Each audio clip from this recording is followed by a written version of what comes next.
দেখা যাচ্ছে যে যার টাকা পয়সা যত বেশি তার কিন্তু বিজনেস বলো, তারপর তোমার ব্যবসা বলো, সবকিছু একটু বেশি থাকতেই হবে। তো এই যে যে ব্যবসা ট্যাবসা কোথায় লস হলো কোথায় লাভ হলো, সে কিন্তু এইগুলো নিয়ে টেনশন থাকবেই। আর এগুলো যখন যে সে টেনশনে থাকবে, তখন কিন্তু সে মোটেও সুখে থাকতে পারবে না। তার মাথার ভিতর একটা হলেও টেনশন কাজ করবে যে ওইখানে লস হয়ে গেল রে, ওইখানে লাভ হয়ে গেল রে, এই নিয়েই সে টেনশনে থাকবে ভাই। এই পৃথিবীতে যার যত বেশি তার চাওয়া তত বেশি ভাই।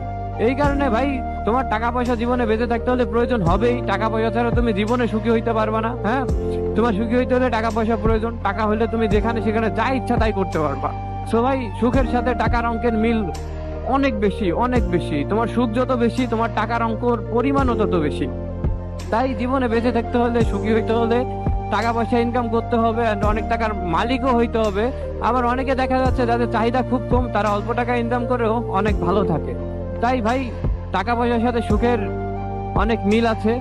তাই জীবনে বেঁচে থাকতে হলে অবশ্যই টাকা পয়সা ইনকাম করতে হবে, এর বাইরে আর কোনো উপায় নাই।